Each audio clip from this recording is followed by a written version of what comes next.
నమస్తే అండి, ఎలా ఉన్నారు అందరూ? బాగున్నారా? నేనైతే బాగున్నానండి.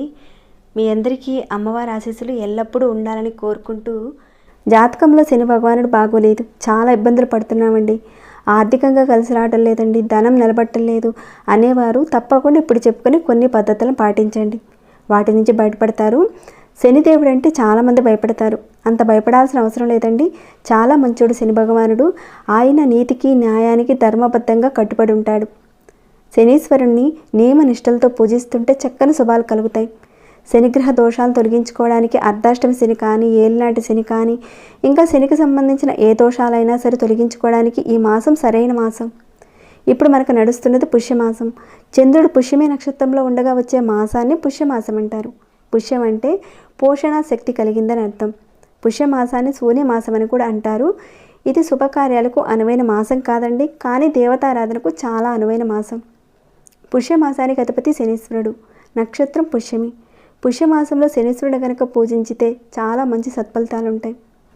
ఎవరైతే శనీశ్వరుడు వల్ల బాధపడుతున్నారో, శనిగ్రహ దోషాల నుంచి ఎవరైతే బాధపడుతున్నారో, తప్పకుండా ఈ మాసంలో వచ్చే శనివారం రోజుల్లో మీరు శని దోషాల నుంచి పోగొట్టుకోవడానికి కొన్ని నియమాలు అయితే పాటించండి. మరి ఆ నియమాలు ఏంటో తెలుసుకుందామండి. అంతకంటే ముందు ఒక చిన్న రిక్వెస్ట్, ఎప్పుడు చెప్పే మాటే ఈ వీడియోకి ఒక చిన్న లైక్ చేయమని, సబ్స్క్రైబ్ కాకుండా ఎవరైనా ఉంటే కనుక మన ఛానల్కి సబ్స్క్రైబ్ చేసుకొని బెల్ బటన్ ప్రెస్ చేసి ఆల్ అనే నోటిఫికేషన్ని ఆన్లో పెట్టుకోండి. అలానే ఈ వీడియోని ఎండింగ్ వరకు చూడండి, అన్ని విషయాలు తెలుస్తాయి. ఓకేనండి, ఇక మన వీడియో మాటకి వెళదాము. ఎవరైతే శనీశ్వరుడి వల్ల బాధపడుతున్నారో, అంటే శనిగ్రహ దోషాల నుంచి ఎవరైతే బాధపడుతున్నారో, రేపు శనివారం రోజున ఆయన్ని నువ్వులతో అభిషేకం చేసుకోండి. ఆయన యొక్క అనుగ్రహం మీకు కలుగుతుంది. అంతేకాకుండా ఆ రోజున మీకు శక్తి ఉంటే కనుక అన్నదానం చేయండి.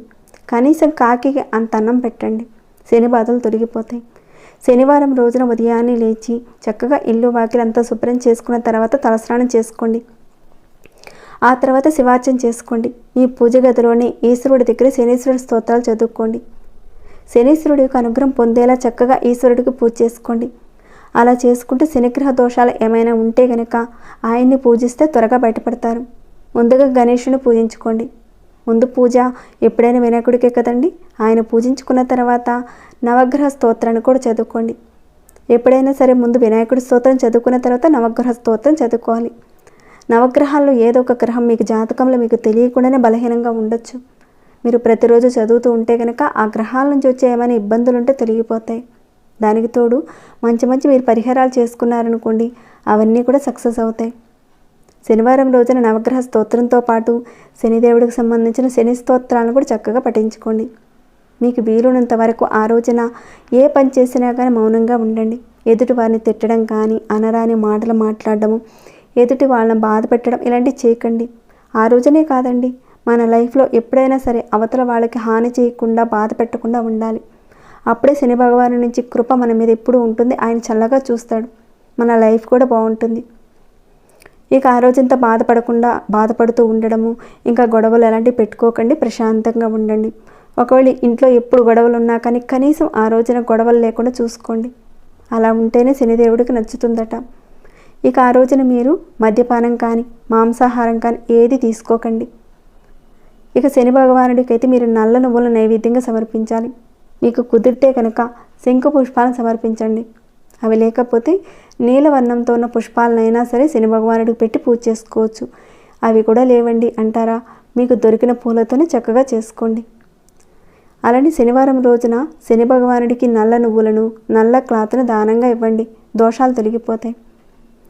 ఇంకా ఆ రోజున శనీశ్వరుడి యొక్క స్తోత్రము, ఇంకా శని దోషాలు అలాంటివన్నీ కూడా చాలా వరకు తొలగిపోతాయండి శని స్తోత్రం చదువుకోవడం వల్ల. ఇంకా మీరు శనివారం రోజున ఆంజనేయ స్వామివారికి ఆరాధన చేసుకోండి. ఆంజనేయ స్వామివారికి తమలపాకులు సమర్పించడము, సింధూరాన్ని సమర్పించడం ఇలాంటివి చేస్తే కనుక శని దోషాలు తొలగిపోతాయి. అలానే మీరు ఏం చేస్తారంటే, ఒక ప్రమిదిలో నువ్వుల నూనె పోసి ఆ ప్రమిదిలో మీ యొక్క ప్రతిబింబాన్ని చూసుకోండి. అంటే మీ యొక్క ముఖాన్ని చూసుకొని ఆ నూనెలో మీకున్న శని దోషాలు ఏమైనా ఉన్నా, ఏలినాటి శని ఉన్నా, అర్ధాష్టమి శని ఉన్నా కానీ అవన్నీ కూడా తొలగిపోవాలని చెప్పుకొని 2 కాటన్ ఒత్తులు వేసుకొని నువ్వుల నూనెతో దీపారాధన చేయండి.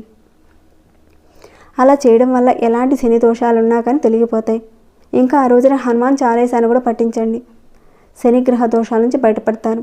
ఈ విధంగా మీరు ఆంజనేయ స్వామివారి గుడిలో మీ ప్రతిబింబాన్ని నువ్వుల నూనెలో చూసుకొని మీకున్న దోషాలన్నీ కూడా తొలగిపోవాలని చెప్పుకొని దీపారాధన చేయండి. అనుకున్న దోషాలన్నీ కూడా తొలగిపోతాయి. చాలా విశేషమైందండి ఈ దీపారాధన. ఇలా ప్రతి ఒక్కరూ కూడా ఈ మాసంలో ప్రతి శనివారం మీరు చేసినట్లయితే తొందరలోనే మీకున్న శని దోషాలన్నీ కూడా తొలగిపోతాయి. ఒకవేళ మీరు చాలా తీవ్రంగా ఇబ్బందుల్లో ఉన్నారనుకోండి, కొన్ని నల్ల నువ్వులు తీసుకోండి. శనివారం రోజున శనీశ్వరుడు ఆలయానికి వెళ్ళి శనీశ్వరుడు పాదాల దగ్గర నల్ల నువ్వులు పెట్టండి. ఆ ఇబ్బందుల నుంచి మీరు బయటపడవచ్చు. ఇంకాను మీరు ఈ శనివారం రోజున నల్ల మినుములు అనేటివి ఉంటాయి కదండి, అడిగి తీసుకోండి. శనివారం రోజున కాకుండా ముందుగానే తెచ్చుకోండి. ఒక 10 రూపాయలు పెడితే వస్తాయి. తెచ్చుకున్న ఆ నల్ల మినుముల్లో నుంచి ఒక 108 మినుములు తీసుకోండి. మీరు ఒక చిన్న పేపర్లో వాటిని పెట్టి పొట్టంలాగా కట్టుకోండి. రాత్రిపూట నిద్రించే ముందు ఎవరైతే పరిహారం చేద్దామనుకుంటున్నారో వారు మాత్రమే రాత్రిపూట నిద్రించే ముందు, అంటే మీరు అనొచ్చు మా వారి కోసం చేసుకోవచ్చా, మా బాబు కోసం చేయొచ్చా, పిల్లల కోసం చేయొచ్చా అని మాత్రం కాదండి. అలా అనకండి. ఎవరికి వారుగా చేసుకోవాలి. 108 గింజల్ని రాత్రి నిద్రించే ముందు ఒక పేపర్లో పెట్టుకొని తలగడి కింద పెట్టుకొని చక్కగా నిద్రపోండి. అలా పెట్టుకున్న తర్వాత శనివారం రోజున ఉదయమే లేచి చక్కగా స్నానం చేసుకొని ఇంట్లో పూజ అంతా కూడా కంప్లీట్ అయిన తర్వాత ఈ పొట్లాన్ని తీసుకుని గుడికి వెళ్ళండి. నవగ్రహాల గుడికి వెళ్ళిన తర్వాత మొట్టమొదటిగా విఘ్నేశ్వరుడికి మీరు పూజ చేసుకోండి, నమస్కారం చేసుకోండి. తర్వాత డైరెక్ట్గా నవగ్రహాల దగ్గరికి వెళ్ళి శనీశ్వరుడి ఎదురుగా కాకుండా మీరు కాస్త పక్కగా నుంచోండి. శనీశ్వరుడి యొక్క దృష్టి అనేది మీ మీద పడకుండా కాస్త పక్కగా నుంచొని మీ యొక్క బాధలు చెప్పుకోండి. శని భగవాను నుంచి వచ్చే దోషాలు తగ్గించమని ఆయనకి చెప్పుకోండి. ఇక ఈ పొట్లాన్ని మీరు పట్టుకొని ఒక 108 ప్రదక్షిణాలు చేయాలి.